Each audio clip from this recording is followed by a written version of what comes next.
As far as Gennady, I know he's fighting David Lemieux. How do you feel about that fight, Abel? I mean, it's getting close now. I know Lemieux seems very confident. He told me his mind state is war right now. What are your thoughts on that? Well, it's 2 weeks away, and I hope that it's the kind of fight that we all expect. I hope that David, when it gets hot in there, I hope that David does what he says he's going to do, because we're all going to be treated to a great fight. I have the best seat in the house. I'm in a corner. But I think we'll be treated to a great fight. And as a fight fan, I'm very, very much looking forward to that. Are you concerned about Gennady's age? He's 33, correct me. He's getting up in age a little bit. But he looks young to me. But I mean, is there a concern to get him the right fights before he starts getting a little too high in age? Well, of course, it's a concern. But we've been real successful. Tom has been real successful. Tom Loeffler, that is, and the Herman brothers, his managers, have been very successful at keeping him busy. And I think at that age, the most important part is to make sure that he fights at least 3 times a year, 4 times a year if possible. That way, we can get those names finally in the ring before he turns 40. How do you guys deal with the criticism of people saying, "Oh, he hasn't fought anybody," or "He needs to fight somebody"? How do him as a team deal with people saying that about you guys? It doesn't really matter to us because our job is to entertain. Our job is to entertain and fight the next guy that they put in front of us.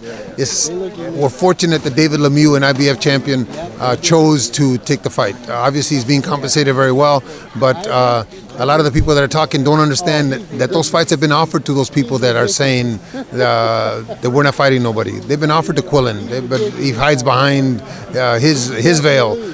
It was offered to Andy Lee, but unfortunately, Gennady's father passed away around that time. So in the future, hopefully he unifies like he wants to, and when he does, then we'll go a different direction. But at this moment, unification is a very important part of Gennady's plan.